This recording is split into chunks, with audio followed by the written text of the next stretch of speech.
Welcome, everybody. My name is Michael Ramage. I am the director of the Center for Computer and Information Technology at Murray State University and also the president of the Tech Council for West Kentucky. This is Tech on Tap, and welcome. Tech on Tap we host in dry ground with Sprocket, and you see Monica Belak and Suzanne Clinton on the screen, and they helped start Tech on Tap. They are with Sprocket and Grow West. This is really an effort for IT folks in the Paducah area and the surrounding region to find a way to get together once a month to just talk about tech. And frankly, it's called Tech on Tap because it's at a brewery. Well, we're not at a brewery right now. The idea is that at 5:30, the last Monday of every month, that we will have mellow mushroom pizza delivered over to the brewery and eat mellow mushroom pizza and have a beer and talk some tech. And things are a little bit different right now, obviously, but we still wanted to find an opportunity to get together, albeit virtually, to hear about some things that are going on across our region, hear about some cool tech stuff, and have an opportunity to discuss and connect. I know that many of us are getting out and about a little more now than we were maybe a few months ago, but we're still not networking the way that we would or we will do when it gets back to normal. So we wanted to make sure that we shared some of these opportunities. And this month's topic is actually really interesting, really neat, and has some great opportunity for our region going forward. So today's topic is blockchain. And I think, John, you're going to share a little bit about your background, but let me just say that John's coming to us from Silicon Valley. I think that's where you're at right now, correct? Okay. I'm actually in Paducah right now. Oh, you are in Paducah. Okay. Well, I was going to say John's a Paducah native, but has and he'll share a little bit about his background in this talk. But went off to school and ultimately has ended up in Silicon Valley and gotten involved in blockchain technologies. And we Tech on Tap. There's a couple of companies in our region that are doing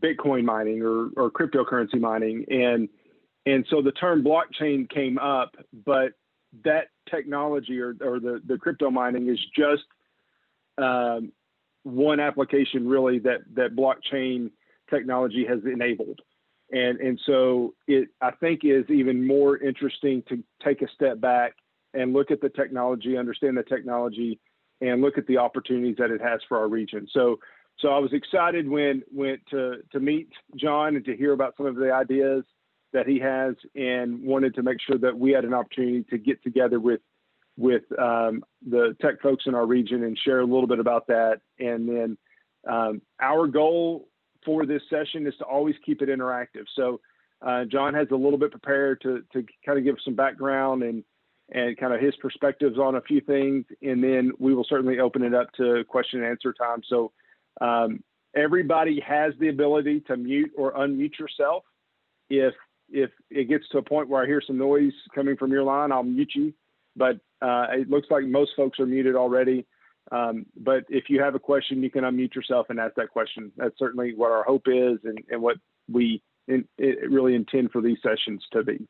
So with that, John, I'll turn it over to you, and thank you very much for joining us tonight. Thanks, Michael. Hi, everyone. My name is John Woeltz. I was invited here by Monica, Suzanne, and Michael through Sprocket to talk a little bit about blockchain technology and begin laying the foundations for local developers and entrepreneurs to really improve their own capabilities to make impacts in technology fields at all levels. So I'm very excited to be here and grateful to the hard work of Sprocket for making this happen. A little about myself before I get started. Like Michael said, I grew up in Paducah, went to UK, and after graduation, moved out to the Bay Area to be closer to blockchain technology opportunities. In the last 8 years, I was very fortunate to have founded 2 successful startups and was able to contribute to many more as an advisor developer consultant and now an investor. In that time, I've been able to contribute to over $10 billion and created value in the blockchain ecosystem with projects like Litecoin, Chainlink, Hypercash, VeChain, Gren, and a bunch of others. Today, I'm continuing work to improve and mature the blockchain ecosystem as an investor and advisor. And I'm actually investing in local communities in this region to drive blockchain growth. And to that end, I've formed an angel fund, Silicon River Capital, to facilitate regional investments here. And my goal is to infuse $100,000 up to $1 million over the next 5 years to facilitate regional blockchain startups. So I'm very excited to collaborate with Sprocket, Codify, and other regional advocates here to improve local access and resources to interested blockchain developers and entrepreneurs, hoping to do things like hackathons, incubators, and other programs. So it's really a pleasure to meet some of the regional technical minds here tonight, and I'm looking forward to getting to know you all better. So with that, we'll get started. Just prepared a few slides here, and feel free to interrupt me at any time as I'm going if you have any questions that you feel like would be best answered now. And I tried to have a kind of a wide range of information about this topic. It can go deep in some places. And so I just wanted to make this information as accessible as possible to everyone here on the meeting. So to start, we're going to talk a little bit about the history of this technology. It actually didn't start with Bitcoin. Bitcoin was the first project in the space to be successful. But since the 90s, there have been people working on this stuff. Adam Back, Wei Dai, Nick Szabo, and Hal Finney were really some of the pioneers that researched and developed out the primitives that were eventually combined to create Bitcoin. And roughly early 2009 was when it launched. And for the first few years, Bitcoin was the dominant technology. You saw a few dozen other blockchain technologies come up with different experimental features. A lot of things that you see are more mature today. And at that time, Litecoin was really the only non-Bitcoin blockchain that really came into any prominence.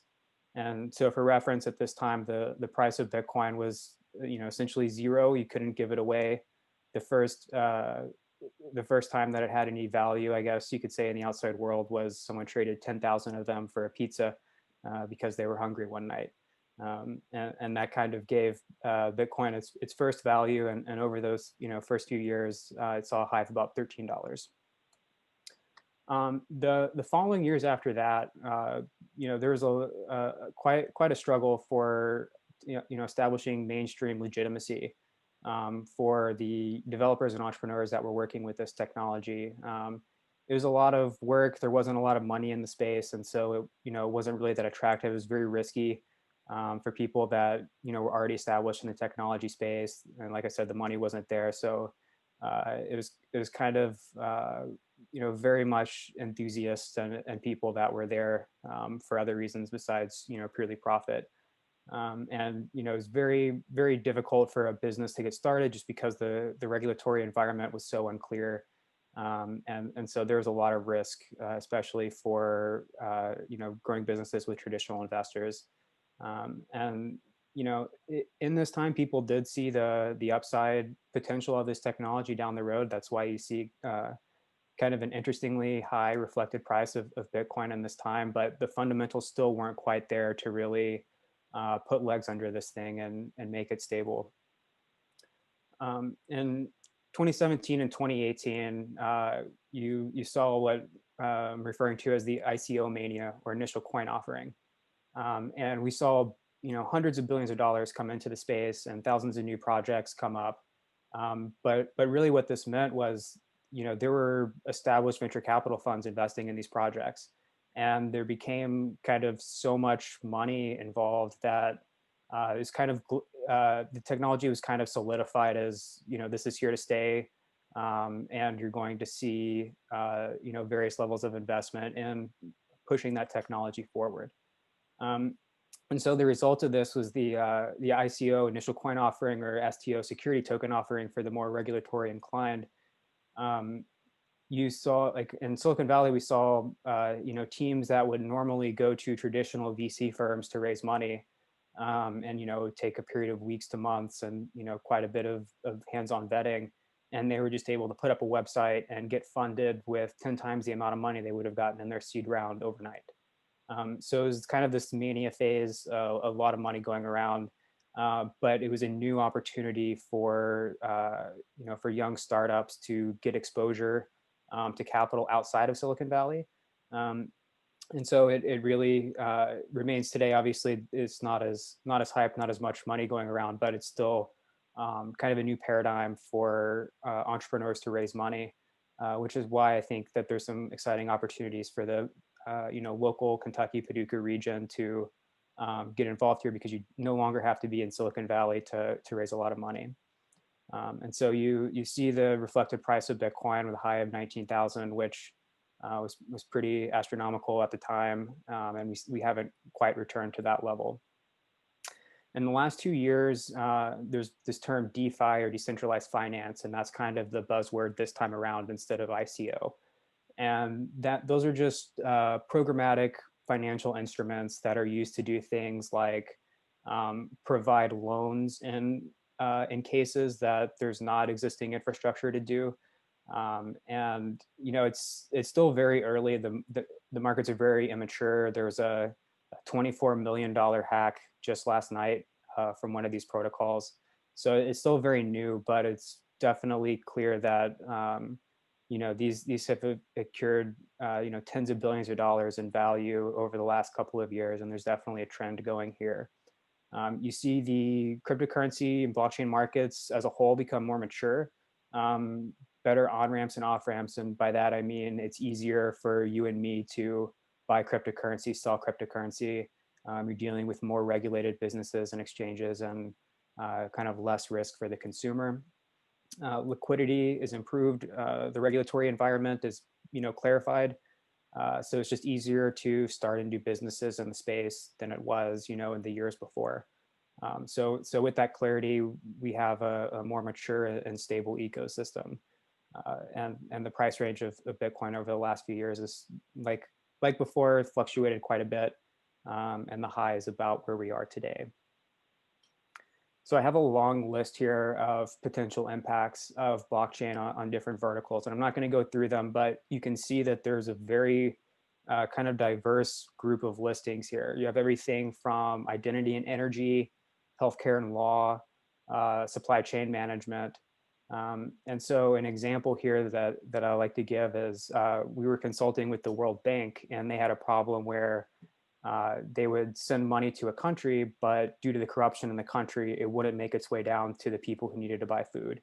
And so blockchain technology can actually add some programmatic encumbrances onto this money that the World Bank gives in these regions, such that they can be assured that the money is only spent by the people that they've meant it to go to. And so that's just kind of one example of the kind of wide-ranging impact that this technology can have. For developers and entrepreneurs, just means great opportunity to disrupt these verticals and capture a lot of value. And some of these verticals are worth trillions of dollars. And with blockchain technology having the potential to make big impacts there, you have great opportunities for entrepreneurs and developers to get involved and capture some of that. And it's not just about making money either. The technology does offer greater freedom and empowerment to individuals. And a lot of the traditional markets that we deal with, there's a lot of incumbent kind of middlemen that provide kind of minimal value. It's just kind of trust hedging in exchange, taking big fees out of systems. And the result of that is you end up with a lot of people that are not able to access these systems because they're deemed too risky, or just not willing to offer the services to them. And I have make the world a better place written here a little bit tongue in cheek, because that's what all the VCs will say, but it actually is an opportunity to really empower people that are otherwise underserved, to engage more with the global markets. And I think that that's a positive thing for everyone. So next, we're going to go through a few of the technical fundamentals of what a blockchain is, hopefully without getting too deep. So one of the important properties is decentralization or reduced centralization. And decentralization isn't a binary thing where it either is or it isn't. It's more of a spectrum where you can be more decentralized or less decentralized. But the key takeaway here, and it's well summed up by a common saying in blockchain, which is don't trust, verify.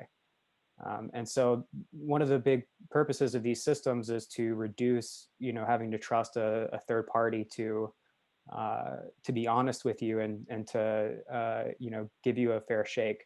And so with this technology, it allows anyone to do the verification themselves. So they're not having to trust some kind of, custodian or central authority to do that for you. So like with legacy, with traditional banking, you have a bank account, you're trusting the bank to be honest about your balance and to let you actually spend it. And the same with the government that's backing that bank and insuring that bank, and you're relying on them to make good if the bank has a problem. There's different trade-offs with that, but the end result is for a lot of users, they can lose their assets overnight. There's examples of this in countries like Cyprus, where a lot of citizens woke up one day and they couldn't access any of their money. With Bitcoin and other blockchain technologies, there's no trust required in a third party necessary to verify the assets you own and to spend them as you wish. So distributed ledger is a great term to bring up here because in some respects, it's maybe more accurate to describe what's going on here than blockchain. Blockchains are distributed ledgers, but not all distributed ledgers are blockchains. And there's some activity in the space that isn't a blockchain. I guess is a technical term of a chain of blocks, but you can have different techniques like a directed acyclic graph, which is technically not a blockchain, but we have the same effect of a distributed ledger. And I'm going to talk about the other components that are required with the distributed ledger to kind of get us this notion of blockchain. But the key takeaway here is the ledger is distributed, anyone can verify it, it's fully transparent for all participants. So an example with Bitcoin is anyone can download a node software and fully verify the entire blockchain state. They arrive at the same conclusion as someone on the other side of the world who's downloading the blockchain state as well. And the way we do that is through something called consensus. And consensus is basically just the rule set or the agreed method to arrive on what network participants would say is a valid state of the network. And so you can imagine cases with a distributed network, and if everyone is running their own copy of the ledger, that there can be conflicts. And so consensus mechanism is a tool to use to resolve these conflicts. And this is traditionally handled by a trusted third party in markets. Again, back to the banking example, you're trusting your bank. When I'm sending money from my account to someone else's account, you're trusting the banks to kind of maintain the balances on those ledgers. In the blockchain ecosystem, we have a few ways to determine this consensus. I haven't listed them all, but I've listed the primary ones. Proof of work is what Bitcoin uses. And I would argue that it's probably the most secure and robust consensus mechanism. And a proof of work is essentially just a proof that a computer has worked so hard to provide a solution. So if someone is if I have my own copy of a ledger and someone is trying to show me their ledger that says that they have all the money, well, I'll say, show me the proof of work for that ledger that you have. And I should be able to verify that either they're right and there's been more proof of work done, there's been greater computation done, or they're wrong and my ledger, my copy of the ledger has a stronger proof of work. And when you have a system like Bitcoin that has ASIC chips, which are dedicated mining chips, and they're distributed all over the world, you have a pretty strong guarantee here that for someone to lie to you and say that their ledger is the true ledger, well, the amount of the proof of work that they would have to produce is quite large. You would have to essentially redo all of the computing work that has been done since the first block of Bitcoin. So it's a very strong consensus mechanism, but it's not the most scalable. And that's when you see things like proof of stake coming in, where you can kind of process transactions a little faster. If you've heard of Ethereum, they're transitioning from proof of work to proof of stake to enable some downstream scalability opportunities. There's also proof of authority. So you can imagine a blockchain being used between a few banks just to kind of settle their back-end numbers. And it doesn't make sense for them to use proof of work or proof of stake because they don't, it's not like they're messing with tokens of value. They're just tracking balances. So proof of authority in that case might make sense where you have a threshold of authorities that are needed to reach a consensus. And then there's hybrid models combining proof of work, proof of stake, and a few others. But the key takeaway here is that there's no consensus mechanism that is perfect for every blockchain. You have to understand that there's different trade-offs with each one, and they might make sense in a different context. So Bitcoin uses proof of work, and the trade-offs for proof of work make sense for Bitcoin. It's meant to be highly decentralized, highly robust, and able to withstand nation-state levels of attack. And not all projects need to be that hardened and serious, and so you can maybe get away with almost instant confirmation times with a different consensus mechanism. Whereas with Bitcoin, you're looking at 10-minute confirmation times on average just to get a single confirmation. The consensus mechanism is important for any blockchain network you look at, but there are many ways to approach that.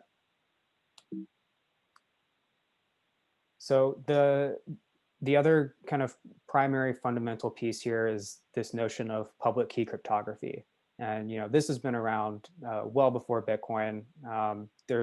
This work is building on decades of work in the traditional cryptography community.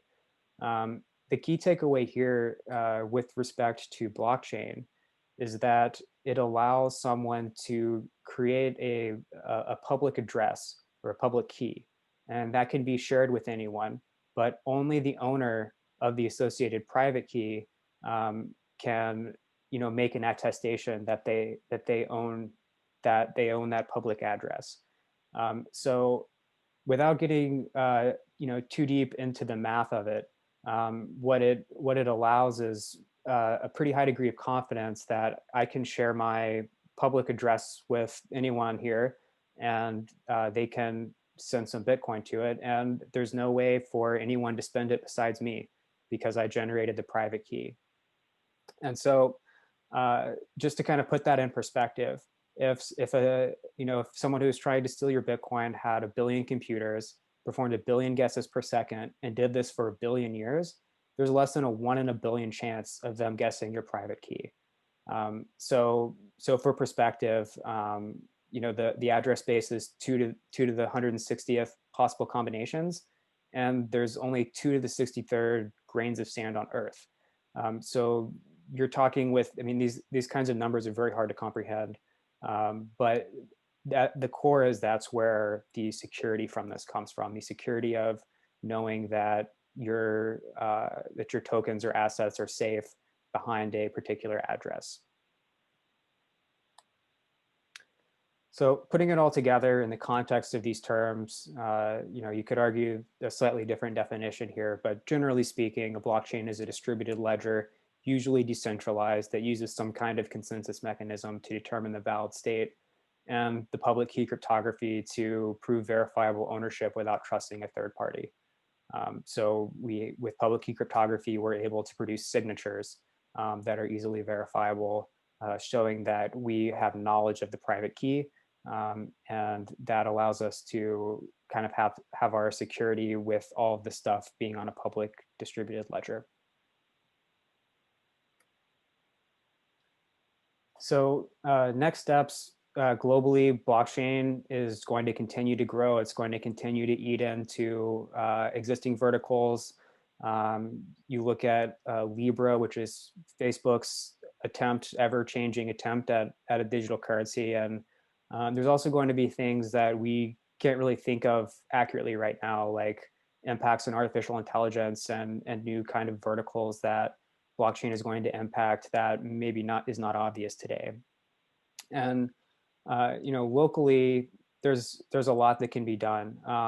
We're looking at hackathons, incubators, funds with the Silicon River Capital Group that I'm talking about, Sprocket.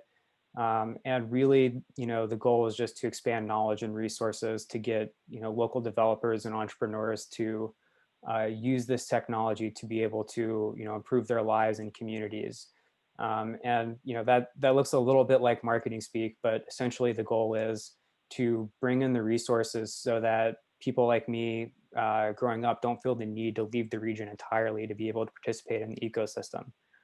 We want to bring the support locally so that businesses can start locally and grow locally.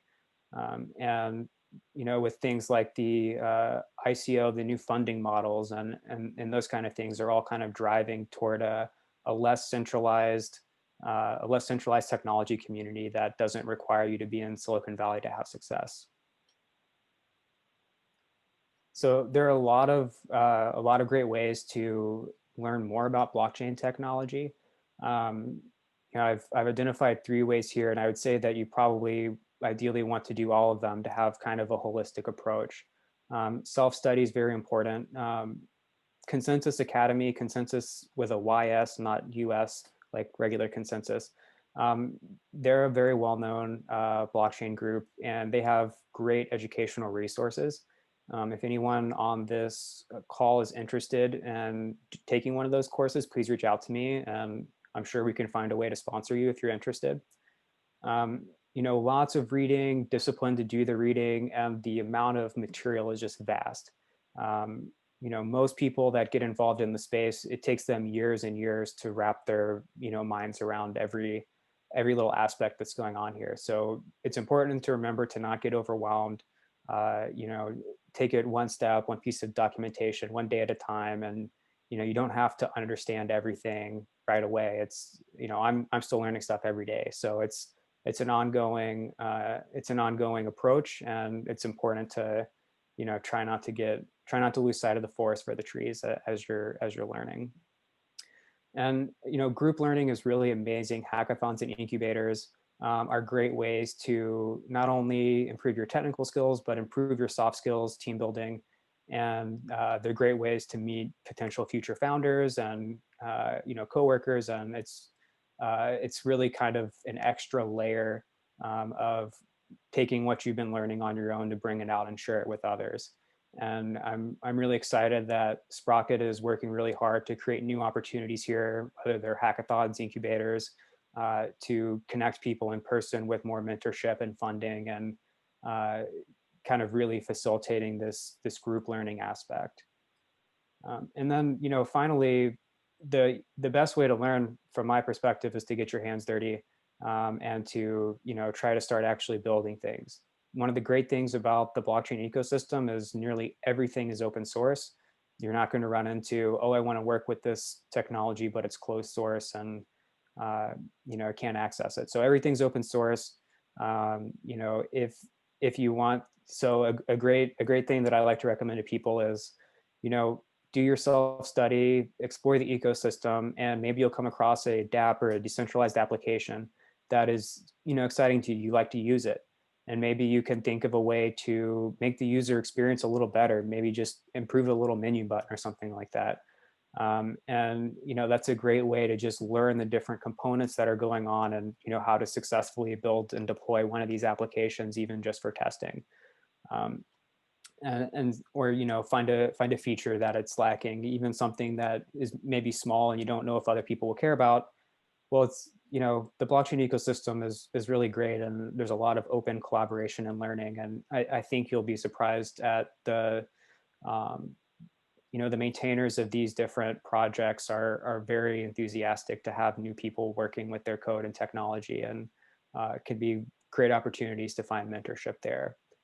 And the last thing I'll stress here is, no matter what you're focused on, whether it's more on the community side, user experience side, or deep in the cryptography, And it's important to have a kind of a high level view of what the fundamentals of blockchain are, what the moving parts are, and how they relate to the net, from the networks to the users themselves.